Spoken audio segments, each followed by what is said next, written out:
On the afternoon of September 14th, 1978, an ordinary McDonald's restaurant in Alexandria, Virginia, seemed like any other. The summer sun cast long shadows across U.S. Route 1, the main artery connecting Washington, D.C. to the sprawling suburbs of Northern Virginia. Cars hustled by, commuters in suits and ties checked their watches, and the steady hum of daily life carried on as it always did.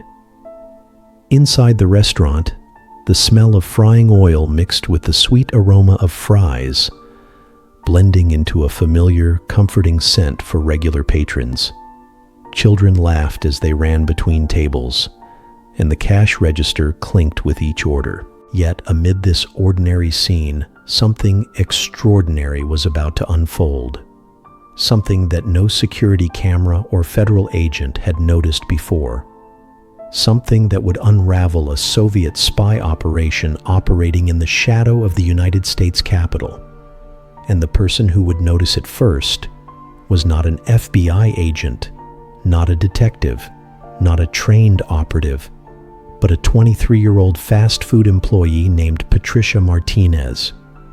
Patricia had been working at this McDonald's for just over a year. She knew the ebb and flow of the restaurant by heart. She could predict when the lunch rush would start, when the busiest times for cleanup would come, and even which regular customers preferred their meals in a certain way. She took pride in her work and in the small routines that made the place run smoothly. That afternoon, around 2:30, she began her usual cleaning round, wiping down tables and straightening chairs. It was during one of these rounds that she noticed him, a man in his mid-40s, wearing a dark suit and glasses, sitting alone in a booth near the back. He moved slowly, deliberately, eating his meal in measured bites. Every few minutes, he glanced at his watch. Patricia paused for a moment, watching him, wondering if he was waiting for someone. Perhaps he was meeting a friend. Perhaps he was just a man who liked to eat slowly. But something about the way he moved, the precision of his timing, made her uneasy. Then a second man walked in. He was younger, in his late 30s, with dark hair and a heavier build. He ordered at the counter, took his tray, and sat in a booth on the opposite side of the restaurant. He began eating, glancing occasionally toward the back, but never acknowledging the older man. The two did not make eye contact, did not speak, and did not gesture. To anyone passing by, they were just two strangers having lunch in the same restaurant at the same time. But what happened next was anything but ordinary. Patricia was trained to notice things in the restaurant. Spills, misplaced trays, broken equipment, and customer complaints were all part of her daily vigilance. She carried a rag and a spray bottle in one hand and moved efficiently from table to table. When she noticed the younger man place a brown paper bag on top of the trash bin instead of inside it, she froze. Seconds later, the older man got up from his booth, walked straight to the trash bin, picked up the bag, and walked out without looking back. Patricia's mind raced. Had she just witnessed an exchange between strangers? Was it a mistake? Or was something more deliberate happening? She resumed cleaning, but her thoughts kept returning to the scene she had just witnessed. That evening, she mentioned it to her brother Michael, who worked as a security guard at a federal office in Arlington. He laughed and said she was imagining spies in McDonald's. Patricia was not convinced. Something about the timing, the precision, and the deliberate movements of the men suggested it was intentional. The next opportunity to observe came 3 weeks later, on October 5th, 1978. The same men appeared at the same time, performing the same sequence. The older man arrived first, ate slowly, and waited. The younger man followed, ate, placed the brown bag on the trash bin, and left.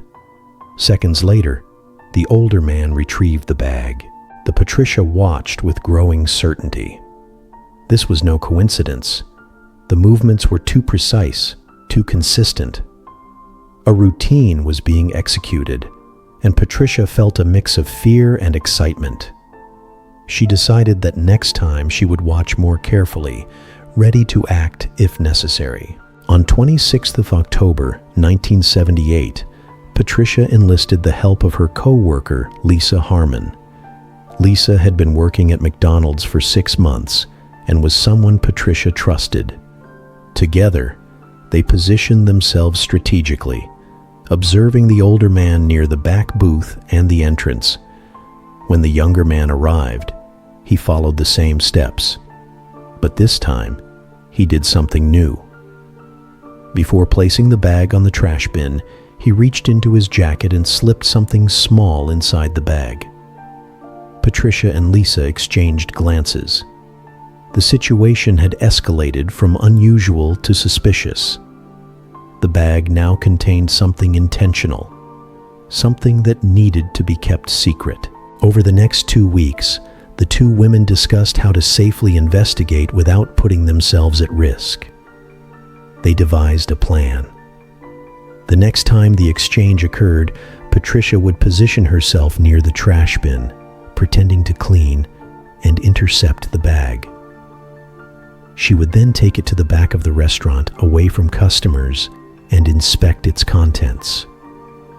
On November 9th, 1978, the plan was executed. Patricia moved deliberately toward the trash bin as the younger man finished his meal. She waited until he walked away, then quickly grabbed the bag, tying it securely. A voice called from behind. The older man had noticed. He claimed Patricia had thrown away his food. Patricia stayed calm. She explained she was just doing her job. The older man considered insisting, but then left.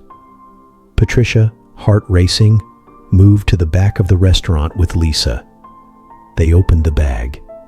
Inside were photographs of classified documents, technical diagrams, columns of data, stamps indicating official classification.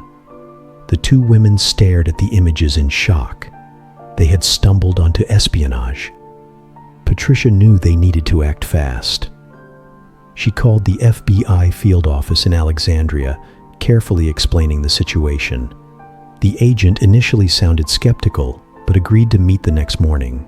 The following morning, Patricia Martinez and Lisa Harmon arrived at the FBI field office in Alexandria. The building was a brick structure with large, reinforced windows and a discreet black sign out front. Inside, the hum of fluorescent lights mixed with the faint clatter of keyboards, ringing phones, and the occasional murmur of agents discussing cases. The air smelled faintly of coffee and paper, a combination that somehow felt official and intimidating. They were greeted by two agents who introduced themselves politely but with professional skepticism. One of them, a tall man with sharp eyes and a neatly pressed suit, asked them to explain exactly what had happened. Patricia recounted the story from the beginning, the observations, the repeated exchanges at the McDonald's, and finally the moment she had intercepted the brown bag. She described the contents in as much detail as she could remember, emphasizing the photographs, the markings, and the classified nature of the documents. Lisa chimed in with additional observations, the precise timing of the men, the way they avoided eye contact, and the unusual secrecy surrounding what should have been an ordinary lunch routine. Every detail mattered. The agents took careful notes, occasionally nodding, occasionally exchanging glances that hinted at cautious intrigue. After taking the statements, the agents asked the women to remain available for further questioning, but instructed them not to discuss the case with anyone else, not even other McDonald's employees. The photographs were logged as evidence, carefully sealed in protective sleeves to prevent contamination or damage. They were then sent to FBI laboratory analysts and counterintelligence specialists in Washington for examination. It did not take long for the experts to confirm Patricia's worst suspicions. The documents were genuine, originating from within the Department of Defense, containing technical information on satellite reconnaissance systems and specifications for sensitive military equipment. The FBI immediately recognized the implications. What Patricia and Lisa had discovered was not petty theft or a minor security breach. This was active espionage. Special Agent Richard Kellerman, a seasoned counterintelligence officer with more than 15 years of experience, was assigned to lead the investigation. Kellerman had a reputation for precision, patience, and an uncanny ability to recognize spy tradecraft. He had worked cases in New York, Los Angeles, and Washington, and he understood the subtle patterns that distinguished amateur operations from professional intelligence work. Kellerman and his team pored over Patricia's observations and cross-referenced them with known Soviet intelligence methods. The use of a fast food restaurant as a dead drop site was unusual, but not unheard of. The dead drop method allowed operatives to exchange information without meeting directly, minimizing the risk of exposure. In theory, it was a near-perfect system of deniability.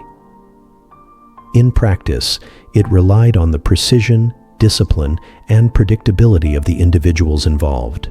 The FBI began planning a meticulous surveillance operation. They positioned agents inside the McDonald's during the hours the exchanges typically occurred, while additional agents remained in unmarked vehicles outside. Their mission was to observe, record, and, if possible, follow the operatives without alerting them. Every movement, every glance, every interaction would be noted and analyzed. For the first 2 weeks, nothing happened. The restaurant remained busy with ordinary customers, families, and office workers. The men did not appear. Agents worried that the operation had been compromised.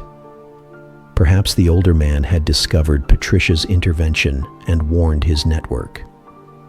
Perhaps they had abandoned the location entirely. Kellerman, however, trusted in the consistency of spy tradecraft. A system that had worked for years would not be abandoned lightly. On December 7, 1978, their patience paid off. The younger man walked into the restaurant just after 1 o'clock in the afternoon. Immediately, agents noted a change. He appeared nervous, glancing frequently at the entrance, fidgeting with his utensils, and eating quickly yet distractedly. The older man did not appear. The younger man left the restaurant without making the exchange. Agents followed him at a distance, noting the vehicle he drove, the route he took, and the apartment complex he entered. Through meticulous background checks, the FBI identified the man as David Allen Becker, a 38-year-old technical analyst employed by a defense contractor called Systems Analysis Corporation. He had access to classified Department of Defense programs, including satellite reconnaissance systems and technical specifications for intelligence hardware. On paper, Becker was a model employee, no red flags, no disciplinary issues, and a clean record. But the evidence suggested otherwise. Investigators studied the pattern of the dead drops. Each Thursday, around the same hour, Becker would prepare a brown paper bag containing photographs of classified documents. He would eat his meal at McDonald's, place the bag on the trash bin, and leave, following a signaling system established by his handler, an individual known only as Victor. Victor's identity remained a mystery. He was careful, meticulous, and highly skilled in espionage tradecraft. All communications were indirect.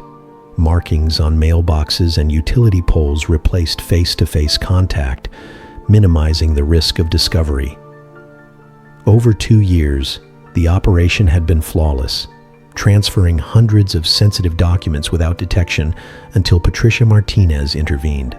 The FBI continued surveillance at the restaurant, monitoring both Becker and the surrounding area. Each agent played a critical role, noting the minutiae of timing, posture, and behavior. Every day became a careful study in patience, observation, and anticipation. Even the small details mattered: which booth Becker preferred, how he handled the bag, and how long he lingered in the restaurant before leaving. As the investigation progressed, the FBI developed a strategy. They planned to recreate a dead drop using Becker as bait, supplying false documents designed to appear authentic but contain outdated or misleading information. The goal was to draw Victor out, identify him, and dismantle the network. By early January 1979, Special Agent Richard Kellerman and his team had devised a meticulous plan. The objective was clear. They would recreate the dead drop, providing David Becker with false but convincing documents, and observe whether his handler, Victor, would appear. Every agent knew that patience, precision, and timing would determine success. One small mistake could ruin months of investigation. Patricia Martinez and Lisa Harmon were briefed on the plan and instructed to act naturally during their shifts. They would continue their normal tasks in the McDonald's, cleaning tables, straightening chairs, and handling the cash register, all while under careful observation by undercover agents. The aim was to ensure that Becker followed his usual routine without becoming suspicious. On January 9th, 1979, the day arrived. The McDonald's was alive with the usual activity. Commuters hurried through for lunch, children laughed as they played, and the smell of fries and hamburgers filled the air. Becker arrived shortly after 2 in the afternoon. He ordered his meal, took a tray to a booth in the middle of the dining area, and ate as he had done hundreds of times before. FBI agents positioned inside and outside the restaurant watched every movement. Patricia and Lisa continued cleaning nearby, pretending to be engrossed in their routine while subtly observing Becker. When he gathered his food and placed it in the brown paper bag, he walked toward the trash bin near the exit. He set the bag carefully on top, as was his habit, then left the restaurant. Minutes ticked by. 10 minutes, 15, 20. The bag remained untouched.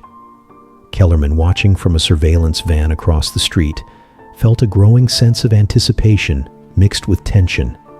The hours of planning, the careful observations, and the risk undertaken by Patricia and Lisa had led to this moment. Yet Victor did not appear. The operational pattern had been broken. It was clear that the handler had either been spooked or had abandoned the location. For the next 3 weeks, FBI agents maintained surveillance at the McDonald's and monitored the mailbox and utility pole that formed part of Victor's signaling system. No activity was detected. Victor seemed to have vanished, leaving Becker exposed. Agents noted Becker's routines, his vehicle, and the apartment he returned to after leaving the restaurant. Each detail would be critical in planning the next step. On 23 December 1978, at dawn, FBI agents executed a federal arrest warrant and a search warrant at David Becker's apartment. The neighborhood was quiet, streets empty under the pale morning light. Agents in unmarked vehicles blocked exits and coordinated silently through radios. Every movement was calculated to prevent escape or alerting neighbors. Becker left his apartment as the agents approached. He was calm, unaware of the meticulous operation unfolding around him. Agents moved quickly, detaining him with minimal confrontation. He was escorted to an unmarked vehicle and transported to the FBI field office in Alexandria. Every step was executed with precision to avoid drawing attention and to ensure the integrity of the evidence. Once inside the field office, agents began a systematic search of Becker's apartment. In the bedroom, hidden beneath a stack of blankets in a closet, they discovered a 35mm camera and several rolls of undeveloped film. In a desk drawer, handwritten notes detailed technical specifications and data that corresponded with the materials Becker had accessed through his employment. In the kitchen, taped to the inside of a cabinet above the refrigerator, an envelope contained nearly $8,000 in cash, bundled in $100 bills. The evidence confirmed the FBI's suspicions. Becker had been actively photographing classified documents and receiving substantial compensation for doing so. The next step was interrogation. Becker was placed in an interrogation room, stark and unadorned, a single table between him and the agents. At first, he invoked his right to remain silent and requested an attorney. He remained calm and collected for 3 hours as agents laid out the evidence methodically. The photographs, the notes, the camera, and the cash were all presented with precision. Gradually, Becker's resolve began to weaken. Faced with overwhelming evidence and informed of potential penalties under espionage statutes, he agreed to cooperate in exchange for consideration during sentencing. Over the following days, he recounted the operation in detail. He had been recruited in the spring of 1976 by a man named Victor, who approached him at a bar in Washington, D.C. The approach was subtle, professional, and carefully designed to build trust over weeks. Victor had offered ideological arguments at first, framing the act as a way to balance global power. When that failed, he appealed to Becker's financial struggles, promising substantial payments in exchange for technical information. Becker admitted that his primary motivation had been financial. Becker explained the mechanics of the dead drop. He would photograph documents using the camera supplied by Victor, develop the film, and place the photographs in a brown McDonald's bag during lunch. Victor would retrieve the bag, using a signaling system involving a mailbox and utility pole to confirm the exchange. The system had operated flawlessly for over 2 years, with dozens of exchanges occurring without detection. The interception of the bag by Patricia Martinez had disrupted the operation. Becker had waited in the parking lot as usual, expecting Victor to retrieve the bag. When Victor did not appear, Becker followed the contingency protocol he had been trained to use, but the response never came. It was the first time the system had failed. Even with David Becker in custody and fully cooperating, one of the most challenging aspects of the investigation remained unresolved. The man known only as Victor, the handler who had orchestrated the espionage operation, had never been directly observed by the FBI. His identity was a complete mystery, and uncovering it became a central focus. Becker provided as much detail as he could remember. Victor was a man in his mid-40s, approximately 6 feet tall, with brown hair that had begun to gray at the temples. He had a slight Eastern European accent, possibly Russian, Polish, or Czech, and carried himself with a calm, confident demeanor. Becker insisted that Victor had been careful to reveal nothing of his background. No last name, no address, no contact information, and no indication of his operational base. All interactions had been carefully controlled, often in crowded public places where ambient noise would drown out any chance of surveillance. The FBI cross-referenced Becker's description with their databases of known and suspected Soviet intelligence operatives in the United States. They generated a list of approximately 40 possible matches. Some were already under surveillance, others had clean records, and none could be definitively linked to Victor. Every lead was scrutinized, but each proved inconclusive. Kellerman and his team understood that Victor was operating under deep cover. His existence was deliberately compartmentalized. Even Becker, who had been in regular contact with him for over 2 years, knew only the smallest pieces of information necessary to execute the dead drops. The Victor had designed the system so that no traceable connection could link him to the theft of classified documents. The meticulousness of the operation demonstrated the sophistication of professional intelligence tradecraft. The FBI attempted several methods to draw Victor out. Surveillance was intensified in neighborhoods and buildings surrounding McDonald's locations, previously used for dead drops. Agents monitored mailboxes, utility poles, and telephone records, searching for patterns that could reveal Victor's movements. Undercover operatives posed as potential intelligence assets to lure Victor into contact, but nothing succeeded. He remained elusive, always one step ahead, operating with a discipline that made him almost untouchable. Becker's cooperation provided insight into Victor's methods. Victor had used coded signals to communicate with him. A piece of red tape on a mailbox indicated a pending dead drop, and chalk marks on utility poles confirmed locations and timing. Every instruction was indirect, eliminating the possibility of direct detection. These signals were carefully monitored by the FBI. Despite their knowledge, Victor never appeared, and the operation remained frozen in suspense. The failure to identify Victor was frustrating, but it also highlighted the effectiveness of the Soviet intelligence methods during the Cold War. The FBI recognized that Victor had been trained to operate with minimal exposure and maximum deniability. Every move had been calculated, leaving little room for error. The use of ordinary locations like fast food restaurants, mixed with indirect communication, made detection extraordinarily difficult.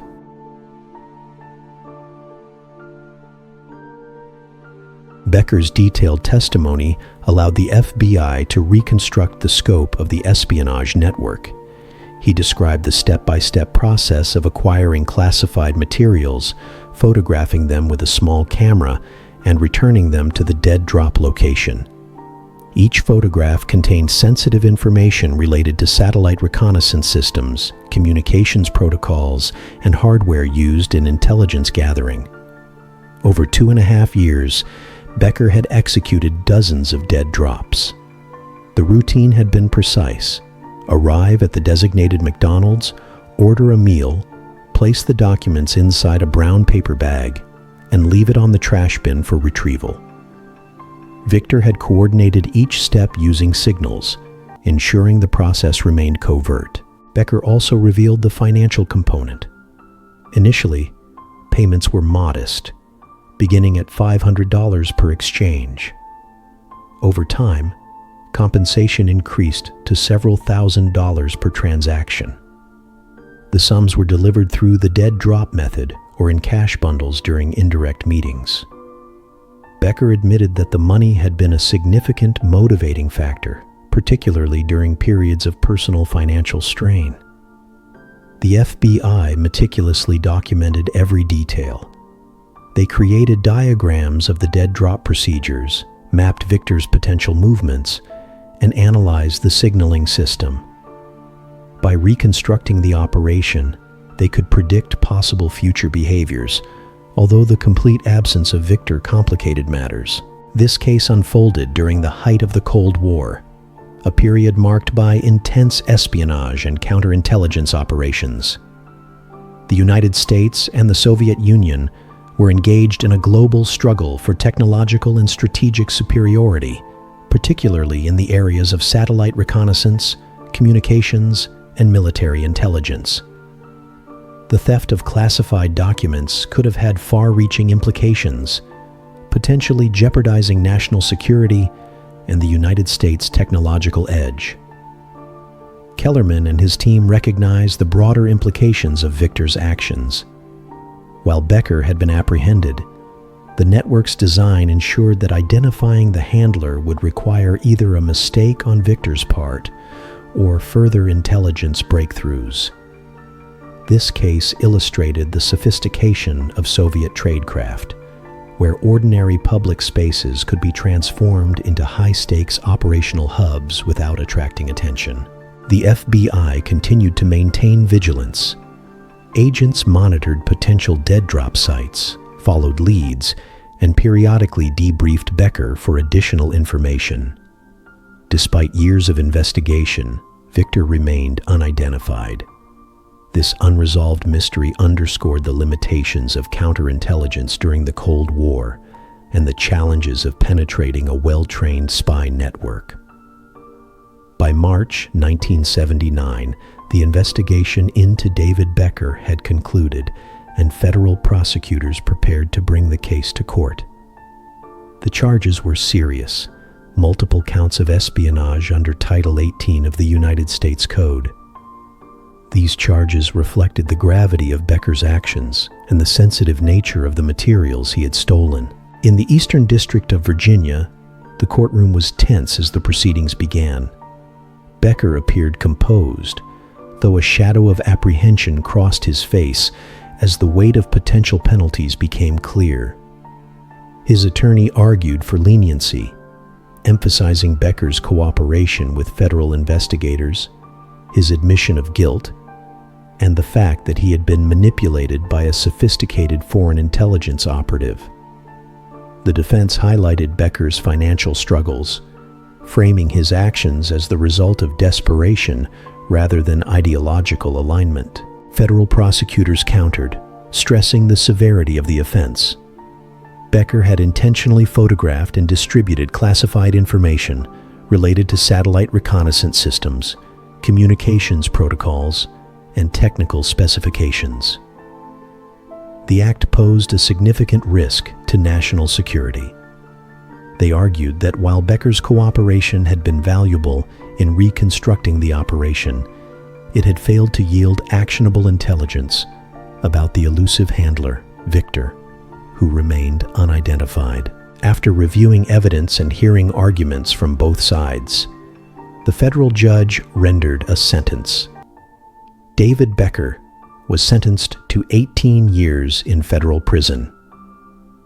The judge noted that the crime had endangered American national security, and that while cooperation could warrant leniency, the lack of actionable results from Becker's assistance limited the degree of reduction. Becker would ultimately serve 11.5 years before being released on parole in November 1990. The sentencing marked the official conclusion of the case against Becker. While the legal outcome was significant, it was only one part of a broader story of espionage, vigilance, and the unexpected role of ordinary civilians in national security. The most remarkable aspect of this story was how it began. Patricia Martinez, a young employee at a McDonald's in Alexandria, Virginia, had noticed something unusual during her routine cleaning duties. What could have been dismissed as an ordinary exchange between strangers turned out to be the exposure of a sophisticated Soviet intelligence operation. Patricia's decision to observe carefully, enlist a co-worker, and eventually contact the FBI demonstrated the critical importance of civilian vigilance. Without her attention to detail, the dead drop could have continued undetected for months, possibly years, allowing Victor to maintain his espionage activities and compromising highly sensitive materials. The McDonald's, a symbol of ordinary American life, had become the stage for an extraordinary Cold War episode. The ordinary, everyday environment contrasted sharply with the extraordinary stakes of espionage, highlighting how spy operations often relied on blending into normal surroundings to avoid detection. The story also underscored the complexity of counterintelligence operations. The FBI had to carefully plan surveillance, maintain the integrity of evidence, and anticipate the behavior of highly trained operatives like Victor. The interplay between civilian observation and federal investigation demonstrated how national security depended on the vigilance and cooperation of both ordinary citizens and professional agencies.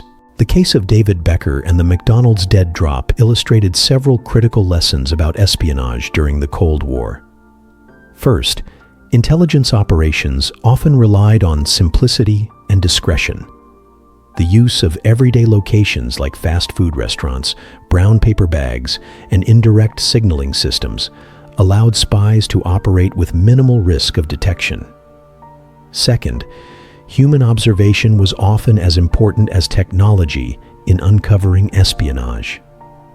Patricia Martinez's attention to detail, skepticism, and willingness to act played a pivotal role in disrupting the operation. Third, counterintelligence required patience, persistence, and meticulous planning. The FBI's ability to reconstruct the operation, maintain surveillance, and secure Becker's cooperation exemplified the careful work necessary to address sophisticated espionage networks. Finally, the case highlighted the moral and ethical complexities of espionage. Becker's motivations were financial, yet his actions had far-reaching consequences. The handler, Victor, operated with careful deception, demonstrating how ideological, financial, and personal factors intertwined in the world of espionage. The story of the McDonald's dead drop remains a striking example of how ordinary circumstances can intersect with extraordinary events. A fast food restaurant, a paper bag, and the sharp eyes of a young employee led to the unraveling of a Soviet spy operation. David Becker's actions, driven by personal need and exploited by a shadowy handler, show the risks and consequences of espionage. The FBI's methodical investigation and Becker's eventual cooperation highlight the challenges of counterintelligence, particularly against operatives trained to avoid detection. Patricia Martinez's role reminds us that vigilance, courage, and the willingness to act can have profound effects, even in unexpected places. It is a story of ordinary individuals rising to extraordinary circumstances, of the hidden tensions of the Cold War playing out in everyday life, and of the enduring importance of attention, integrity, and action in safeguarding national security. The McDonald's in Alexandria continued to serve its customers, seemingly ordinary as ever. But the events that unfolded within its walls in 1978 and 1979 serve as a reminder that history often turns on the smallest observations and the courage of those who notice. Patricia Martinez was a young woman of 23 when she unwittingly stumbled upon one of the most unusual spy cases of the Cold War. Born and raised in Alexandria, she was familiar with the rhythms of her city, the daily flow of commuters, families, and office workers who passed through the McDonald's where she worked. Her job, like most in fast food, was routine, taking orders, cleaning tables, and maintaining the restaurant. Yet, it was precisely her diligence and awareness of small details that would become critical. Patricia had always been observant, a trait that served her well in school and in part-time jobs before McDonald's. She noticed patterns that others overlooked, like the slight hesitation of a customer or the precise timing of a lunch rush. It was this attentiveness that made her pause when she observed the unusual exchange between the two men. Lisa Harmon, Patricia's co-worker and confidant, had a similar disposition. 6 months younger, she had been working at the restaurant for about 6 months and shared Patricia's practical, conscientious approach to her work. Unlike Patricia, Lisa initially found the situation odd, but was willing to trust her friend's instincts. Their partnership, built on trust, discretion, and shared determination, became the foundation for uncovering the dead drop. The two women's courage went beyond mere curiosity. They understood the potential risks of interfering with unknown individuals in public. They were aware that confronting strangers could be dangerous. Yet they devised a plan to observe, document, and eventually secure the bag without attracting attention. Their actions demonstrated that heroism does not always appear in dramatic gestures. It can emerge in quiet, calculated decisions taken in the face of uncertainty. The FBI's investigation after Becker's arrest was an exercise in patience, methodical planning, and technical expertise. Surveillance teams were deployed in and around Alexandria, blending seamlessly into ordinary urban life. Agents posed as customers, parked unmarked vehicles strategically, and coordinated radio communication to ensure real-time updates without alerting potential targets. Agents monitored the McDonald's from multiple vantage points, inside the restaurant, observing the booths and entrances, outside, tracking pedestrian and vehicle movement, and from distant locations, scanning streets, apartments, and utility poles. Each observation was recorded with meticulous detail, creating a comprehensive picture of Becker's routines, the signaling methods, and potential vulnerabilities in the operation. The FBI's counterintelligence specialists also studied the broader Cold War context. They analyzed the methods used by Soviet operatives in other cities, compared dead drop techniques, and cross-referenced profiles of known intelligence officers. This effort revealed that the operation at the McDonald's was part of a larger pattern: everyday locations, indirect communication, and the exploitation of seemingly insignificant routines.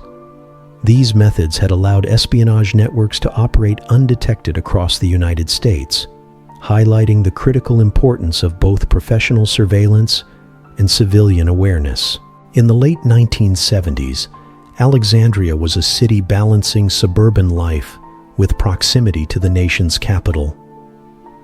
Route 1 was a bustling corridor with commuters, federal workers, and military personnel passing daily. The McDonald's where the dead drops occurred was unremarkable. A brick facade, a modest parking lot, and the aroma of fries and hamburgers drifting into the afternoon air. Yet within this ordinary setting, extraordinary events unfolded. The rhythm of the restaurant, the beep of the cash registers, the chatter of families, and the clatter of trays masked covert operations. Ordinary objects, a brown paper bag, a trash bin, a napkin dispenser became tools in a high-stakes game of espionage. The contrast between the mundane environment and the hidden intelligence operation underscored the subtlety and ingenuity of spycraft during the Cold War. Patricia and Lisa's observations were framed within this everyday backdrop, highlighting how vigilance in ordinary settings could reveal extraordinary truths. The story reminds us that history is often shaped in the spaces where life seems most ordinary, and that courage can emerge in unassuming forms. By early 1979, the dead drop had effectively ended. Victor never returned, whether due to fear of exposure, reassignment, or the realization that the operation had been compromised. David Becker's arrest and sentencing closed one chapter, but the broader lessons endured. The McDonald's discovery demonstrated the value of ordinary individuals paying attention to unusual details. Patricia Martinez and Lisa Harmon exemplified how ordinary actions, careful observation, thoughtful planning, and decisive reporting can have extraordinary consequences. For the FBI, the case illustrated the challenges of counterintelligence. Even with modern surveillance and cooperation from insiders, some operatives remain beyond reach. Victor's elusive identity serves as a reminder of the sophistication and resourcefulness of Cold War espionage networks. Finally, the story underscores a timeless truth: vigilance, integrity, and attention to detail are critical tools in safeguarding security, whether on the front lines of national intelligence or in everyday civilian life. A single observant individual can alter the course of events, disrupt a complex operation, and leave a lasting impact on history. The McDonald's in Alexandria continued to serve burgers and fries for decades. Its exterior unchanged, its interior familiar to countless customers. Yet in 1978 and 1979, it had been the stage for an extraordinary episode of espionage. A fast food restaurant, 2 vigilant employees, and a simple brown paper bag had exposed a Soviet spy ring operating in the shadow of the nation's capital. The story of Patricia Martinez, Lisa Harmon, David Becker, and the unseen Victor offers a multifaceted lesson. It highlights the critical role of ordinary individuals in extraordinary circumstances, the complexity of Cold War espionage, and the subtle intersections of everyday life with history. It reminds us that heroism can be quiet, intelligence work meticulous, and history often shaped by the small but decisive actions of attentive minds. Through courage, observation, and collaboration, a simple act of noticing something unusual became a turning point in American counterintelligence. The McDonald's dead drop may seem like a footnote in the vast history of the Cold War, yet it stands as a vivid reminder. Sometimes the most profound events unfold in the most ordinary places, and the smallest decisions can change the course of history. If you enjoyed this story of espionage and courage, make sure to subscribe to our channel for more incredible tales from history. Hit the like button if you found this fascinating, and leave a comment below telling us your thoughts or which spy story you want us to uncover next. Don't forget to share this video so others can discover the hidden stories that shaped history